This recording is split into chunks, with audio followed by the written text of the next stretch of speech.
ملا ٹائمز میں خوش آمدید۔ وقف قانون پر سپریم کورٹ آف انڈیا میں آج سنوائی کا دوسرا دن تھا، تاریخ 21 مئی 2025۔ آج دوسرے دن سرکار کی طرف سے سولیسٹر جنرل تشار مہتا نے سپریم کورٹ میں اس قانون کے سپورٹ میں اپنی دلیلیں پیش کی اور بتایا کہ کیسے قانون صحیح ہے اور جن لوگوں نے اس قانون کو چیلنج کیا ہے وہ غلط ہے۔ کل 20 مئی کو بھی تقریباً 4 گھنٹے تک سنوائی ہوئی اور سنوائی کر رہے ہیں chief justice of India B R Gavai اور جسٹس اے جے مسیح۔ دونوں ججز کی بینچ نے آج بھی اس پورے مسئلے کو سنا اور پھر کل اس پر دوبارہ سنوائی ہوگی۔ کل 4 دلیلوں نے مسلم پٹیشنر کی طرف سے اپنی بات رکھی: ایڈوکیٹ کپل سبل، ایڈوکیٹ سنگھوی، ایڈوکیٹ راجیو دھون، ایڈوکیٹ حذیفہ احمدی، اور آج سولیسٹر جنرل تشار مہتا نے سرکار کی طرف سے دلیلیں پیش کرتے ہوئے اس قانون کو سپورٹ کیا اور کہا کہ جن لوگوں نے اس قانون کے خلاف پٹیشن دائر کی ہے یہ اس قانون کے وکٹم نہیں ہیں، اس لیے ان کی جو پٹیشن ہے پرسنل لیول کی ہے اور اس کو سیریس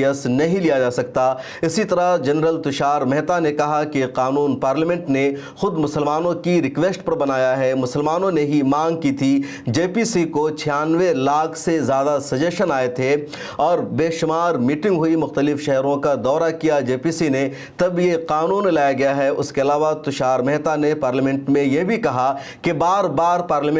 بار سپریم کورٹ میں یہ بات کہی گئی ہے کہ وقف اسلام کا بنیادی عقیدہ ہے اور اس قانون کے ذریعے آئین کے آرٹیکل 25 اور 26 کا وائلیشن ہو رہا ہے۔ انہوں نے کہا کہ وقف اسلام کا ایسنشل پارٹ نہیں ہے بلکہ ہر دھرم میں چیریٹی ہے، دان ہے، ہندوازم میں بھی، بدھ مت میں بھی، عیسائیت میں بھی، اور جو کوئی دان نہیں کرتا اس کو اس مذہب سے خارج نہیں کر دیا جاتا۔ اسی طرح اسلام میں بھی اگر کوئی غریب ہے وہ کوئی پراپرٹی وقف نہیں کر پاتا تو اس کو اسلام سے خارج نہیں کیا جاتا۔ اس لیے وقف کا جو قانون بنا ہے اس کو اسلام کے بنیادی عقیدے کا اپمان نہیں کہا جائے گا، اس کو آرٹیکل 25 اور 26 کا وائلیشن نہیں قرار دیا جائے گا کیونکہ وقف اسلام کا ایسنشل پارٹ نہیں ہے۔ اسی طرح جنرل تشار مہتا نے یہ بھی دلیل دی اور کہا کہ بار بار یہ کہا جا رہا ہے کہ وقف بورڈ میں نن مسلمز ممبر نہیں ہو سکتے۔ آخر کیوں نہیں ہو سکتے؟ کیونکہ نن مسلمز صرف 2 یا اس سے زیادہ ممبر ہوں گے اور اس کے کریکٹر کو وہ چینج نہیں کر سکتے،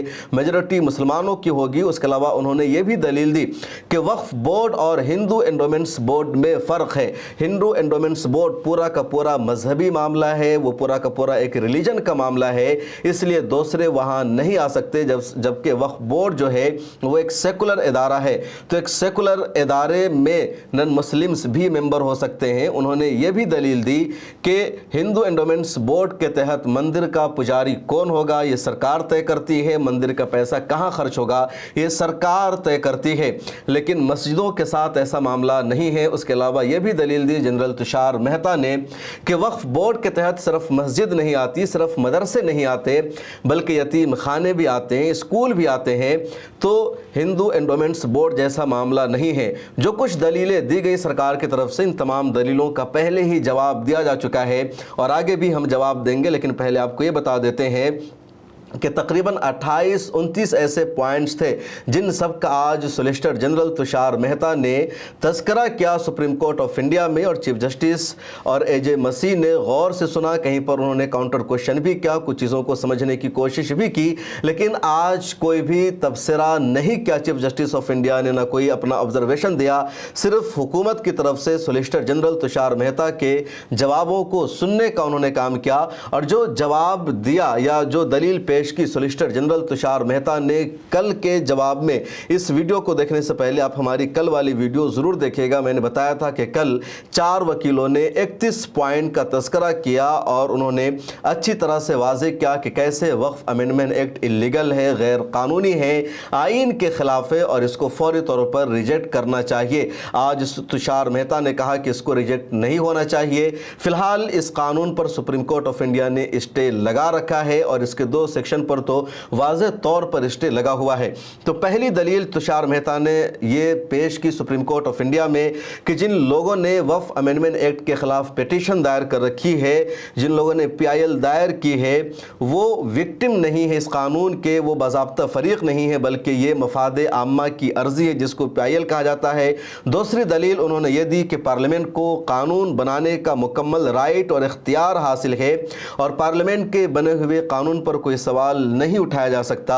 तीसरी दलील सॉलिसिटर जनरल की तरफ से दी गई कि महज इस बुनियाद पर किसी कानून पर स्टे नहीं लगाया जा सकता कि चंद अफराद उससे इत्तेफाक नहीं रखते, चंद अफराद जो इस कानून के ख़िलाफ़ सुप्रीम कोर्ट में आए हैं ये तमाम मुसलमानों की नुमाइंदगी नहीं करते हैं। चौथी दलील तुषार मेहता की तरफ से ये दी गई कि तरमीमी बिल से पहले ज्वाइंट पार्लियामेंट्री कमेटी यानी जेपीसी ने 36 से ज़्यादा मीटिंग मुल्क भर में की थी। पांचवी दलील तुषार मेहता ने दी कि जेपीसी को 96 लाख से ज़्यादा सजेशन आए थे, अर्जियाँ आई थी और उसमें कई बड़े बड़े मुस्लिम इदारे भी थे, मुसलमानों की तंजीमें भी थी, मुसलमानों की कम्युनिटीज़ की तरफ से ये तजवीज़ और सजेशन मौसूल हुए थे जेपीसी को। छठी दलील तुषार मेहता की थी कि तरमीम शुदा बिल यानी वक्फ अमेंडमेंट एक्ट पर तफसीली बहस पार्लियामेंट में हो चुकी है, इस पर वोटिंग हो चुकी है और अक्सरियत के साथ इस बिल को पास किया गया, मंजूरी मिल चुकी है, इसलिए मज़ीद किसी बहस की गुंजाइश नहीं। सातवीं दलील दी तुषार मेहता ने, सिर्फ चंद अफराद पूरी मुस्लिम बिरादरी की, मुस्लिम कौम की नुमाइंदगी का दावा नहीं कर सकते हैं। आठवीं दलील सॉलिसिटर जनरल तुषार मेहता की ये थी कि वक्फ बाय यूज़र बुनियादी राइट नहीं है बल्कि स्टेट की तरफ से दिया गया एक राइट था और स्टेट चाहे तो इस हक को, इस राइट को छीन भी सकता है। नवीं दलील थी तुषार मेहता की, वक्फ इस्लाम का हिस्सा है मगर लाजमी मजहबी अमल नहीं है, एसेंशियल पार्ट नहीं है जिसको बुनियादी दर्जा करार दिया जाए। इसकी उन्होंने आगे तफसील बयान की, आगे उन्होंने इसकी तशरीह की और कहा इस्लाम में सदका व खैरात मौजूद है, लेकिन अगर कोई मुसलमान वक्फ ना करे, सदका ना करे तो वो गैर मुस्लिम नहीं बन सकता, उसको इस्लाम से खारिज नहीं किया जा सकता। इसी तरह ईसाइयत में, सिख मत में या दूसरे धर्मों में भी चैरिटी है, दान है, खैरात है, लेकिन वहाँ ये लाजमी मजहबी अमल नहीं माना गया। अगर कोई उस अमल को अंजाम नहीं देगा तो ऐसा नहीं है कि उसे मजहब से निकाल दिया जाएगा। 10वीं दलील थी तुषार मेहता की, सुप्रीम कोर्ट के मुताबिक सिर्फ वही चीज़ें आइन के आर्टिकल 25 और 26 के तहत तहफ़्फ़ुज़ हासिल कर सकती है जो दीन का लाजिमी हिस्सा हो और चैरिटी इस्लाम का एसेंशियल पार्ट नहीं है। 11वीं दलील थी तुषार मेहता की, वक्फ बोर्ड के तमाम काम सेकुलर नौयत के हैं, ये मजहबी नौयत के नहीं हैं। जैसे वक्फ की प्रॉपर्टी का एडमिनिस्ट्रेशन यानी जायदाद का जो नज़्म व नस्ख है या जो उसकी जो आमदनी है उसका हिसाब किताब करना है, वक्फ की प्रॉपर्टी की मरम्मत करना है, तो ये जो काम है वक्फ बोर्ड के ये सेकुलर काम है और मज़हब का, इस्लाम का इससे कुछ भी लेना देना नहीं। 12वीं दलील थी जनरल तुषार मेहता की, वक्फ बोर्ड का तकर्रुर इबादत या दीनी रसूमात में मुदाखलत नहीं करता, यानी मुसलमानों की जो मजहबी इबादतें हैं, नमाज, रोज़े, ये अलग हैं और वक्फ बोर्ड में जो चेयरमैन की तकर्रुरी होगी, अरकान की तकर्रुरी होगी तो मजहबी मामलों में, इबादत में कोई मुदाखलत इससे नहीं होगी। 13वीं दलील उन्होंने दी कि वक्फ बोर्ड में 2 गैर मुस्लिम अरकान की जो शमूलियत है तो वो इसलिए है कि हिंदुस्तान में सेकुलरिज़म है, हिंदुस्तान में सब लोग मिलकर काम करते हैं, तो ये सिर्फ शमूलियत यानी इंक्लूसिविटी के उसूल पर मबनी है, मुसलमानों के मज़हब में मुदाखलत नहीं है। दूसरी दलील इसकी तुषार मेहता ने यह दी कि गैर मुस्लिम फ़ायदा उठाने वाले फ़रीक अपने मामलों में या झगड़ों में इन अफराद से रुजू कर सकते हैं, इसलिए 2 गैर मुस्लिम को भी वक्फ बोर्ड में शामिल रखा गया। एक और उन्होंने इसकी जो तशरीह बयान की कि सिर्फ 2 अरकान होने से क्या बोर्ड की इस्लामी नौयत पर असर पड़ सकता है, उसका कैरेक्टर चेंज हो सकता है, इस तरह का सवाल भी तुषार मेहता ने उठाया। 14वीं दलील आज सुप्रीम कोर्ट में सॉलिसिटर जनरल तुषार मेहता की तरफ से दी गई कि वक्फ एक्ट सिर्फ मुतवल्ली से मुतल्लिक़ है, सज्जादा नशीन से नहीं है। उन्होंने सज्जादा नशीन और मुतवल्ली का फ़र्क भी बयान किया और कहा सज्जादा नशीन का ओहदा एक रूहानी मनसब है जिसमें हुकूमत या बोर्ड की कोई मुदाखलत नहीं होती है, लेकिन मुतवल्ली मुसलमान हो या न हो उसका इन्हिसार वक्फ की शराइत पर है। दरअसल चीफ जस्टिस ऑफ इंडिया ने ही सवाल पूछ दिया कि सज्जादा नशीन कौन हो सकता है और किसको बनाया जाएगा। उसके बाद उनका सवाल ये था कि मुतवल्ली मुसलमान हो सकता है या नहीं हो सकता है, तो इसका जवाब दिया तुषार मेहता ने और कहा कि मुतवल्ली मुसलमान भी हो सकता है और मुसलमान नहीं भी हो सकता है, इसका इन्हिसार वक्फ की शराइत पर मुश्तमिल है। और दरअसल यहीं पर उन्होंने पैंतरा बदलने की कोशिश की और चीफ जस्टिस ने समझ लिया और इसलिए काउंटर क्वेश्चन यहाँ पर किया गया था चीफ जस्टिस ऑफ इंडिया की तरफ से।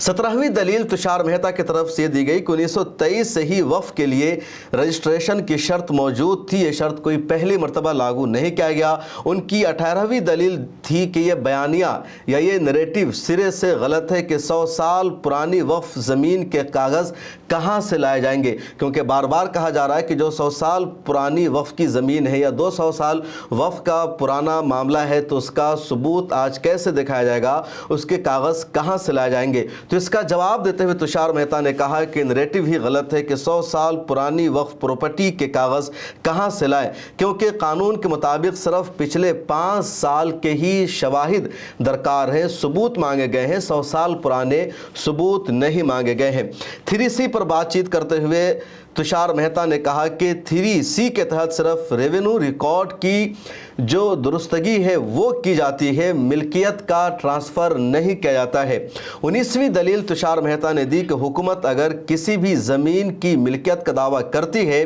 तो सरकार को भी पहले टाइटल सूट दायर करना होगा। डायरेक्ट सरकार किसी भी वक्फ की प्रॉपर्टी को अपनी मिल्कियत करार नहीं दे सकती है। 20वीं दलील तुषार मेहता की तरफ से दी गई कि कोई भी बेदखली या कब्ज़ा 3C के तहत नहीं हो सकता जब तक दफ़ा 83 के तहत कार्रवाई मुकम्मल ना हो जाए। उसको तफसील से समझिए कि जब तक मुकम्मल तौर पर अदालती फैसला नहीं आ जाता उस वक्त तक किसी भी वक्फ की प्रॉपर्टी पर सरकार अपनी मिल्कियत का दावा नहीं कर सकती है, कब्ज़ा नहीं कर सकती है। ये सुप्रीम कोर्ट ऑफ इंडिया में ऑन रिकॉर्ड तुषार मेहता साहब का कहना था। सॉलिसिटर जनरल तुषार मेहता ने 3D और SI के हवाले से भी तफसील से बातचीत की, क्योंकि कल जब advocate Kapil Sibal supreme court of India में बहस कर रहे थे तो उन्होंने साफ लफ्ज़ों में कहा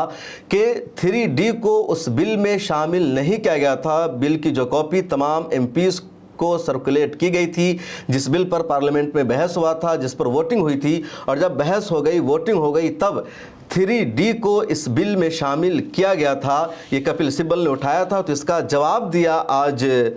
तुषार मेहता ने और कहा कि नहीं, 3D पहले से उस बिल में शामिल था। और कपिल सिब्बल ने आज उसको काउंटर किया खड़े होकर के और कहा सुप्रीम कोर्ट ने भी कल इस बात को एडमिट किया था और माना था कि 3D को शामिल नहीं किया गया था। तो 3D के हवाले से या उसके जो उसूल है उस पर तुषार मेहता ने कहा कि JPC की रिपोर्ट में 3D शामिल था और पार्लियामेंट में इसको पेश किया गया था। ऐसा नहीं कि बाद में इसको शामिल किया गया हो, ये नैरेटिव गलत है। 22वीं दलील तुषार मेहता ने आर्कियोलॉजिकल सर्वे ऑफ इंडिया के हवाले से दी, क्योंकि कल आर्कियोलॉजिकल सर्वे ऑफ इंडिया के हवाले से भी एडवोकेट कपिल सिब्बल ने सुप्रीम कोर्ट में कहा था कि जो वक्फ की प्रॉपर्टी है और जैसे उसका सर्वे होता है तो SI उसको अपनी प्रॉपर्टी करार दे देती है और उसके बाद उसके वक्फ का स्टेटस ख़त्म हो जाता है। जिस तरह संभल की शाही जामा मस्जिद के साथ हुआ या कुतुब मीनार की मस्जिद के साथ हुआ या दूसरी कई मस्जिदों के साथ हुआ, जबकि पहले यह कानून था कि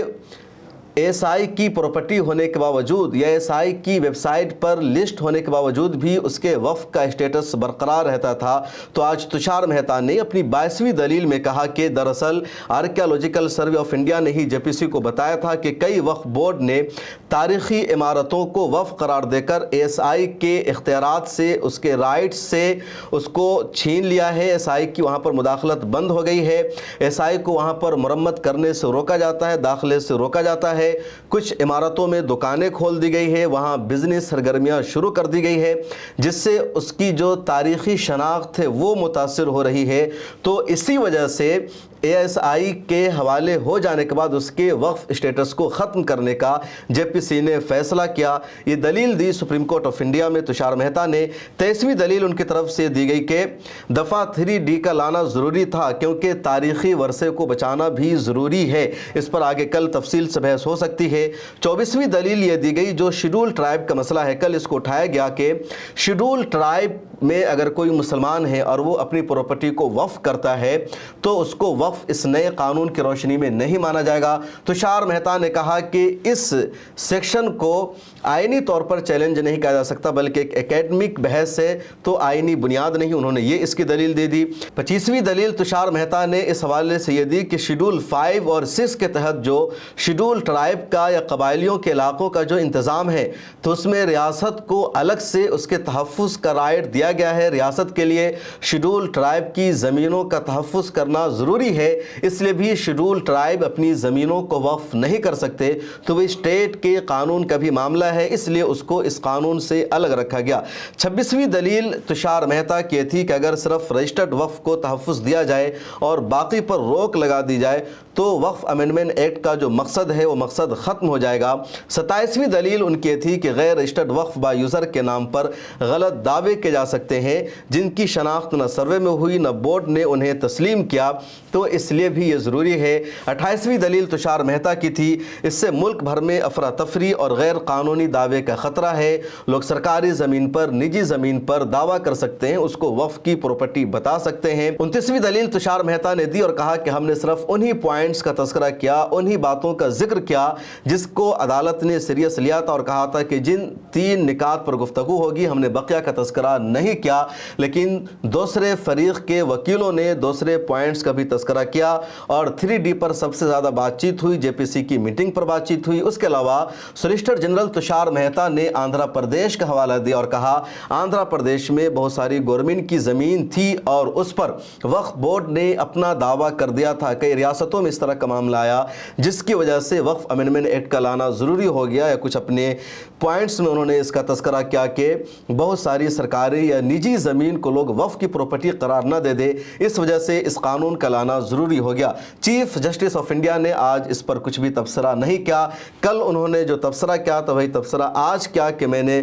شروع میں کل کہا تھا کہ پارلیمنٹ سے جو قانون پاس ہوتا ہے تو فوری طور پر یا پہلی نظر میں اس کی حیثیت صحیح قانون کی ہوتی ہے، اس کی حیثیت جائز اور لیگل قانون کی ہوتی ہے، اس کو سیدھے اللیگل قرار نہیں دیا جا سکتا جب تک اس کے خلاف مضبوط دلیل موجود نہ ہو، ٹھوس شواہد موجود نہ ہو۔ اب دیکھنا یہ ہے کہ کل 22 مئی کو جب بحث ہوگی تو کس طرح کی بحث ہوگی۔ اس بیچ پٹنہ ہائی کورٹ کے سابق چیف جسٹس جناب اقبال انصاری کا میں نے انٹرویو کیا اور جاننے کی کوشش کی کہ سولیسٹر جنرل تشار مہتا نے جو سوال اٹھایا ہے، جو جواب دیا ہے، اس کو سپریم کورٹ آف انڈیا کس طرح سیریس لے گی، کس طرح اس کا جواب دیا جائے گا، اور انہوں نے ان تمام سوالوں کا جواب دیا ہے۔ تو آپ اس انٹرویو کو بھی پبلش ہونے کے بعد ضرور دیکھیے گا، اور مسلمانوں کی طرف سے، مسلمانوں کے جو لائرز ہیں ان کی طرف سے کل کس طرح کا جواب دیا جائے گا وہ بھی پتہ چلے گا۔ فی الحال مجھے دیجیے اجازت۔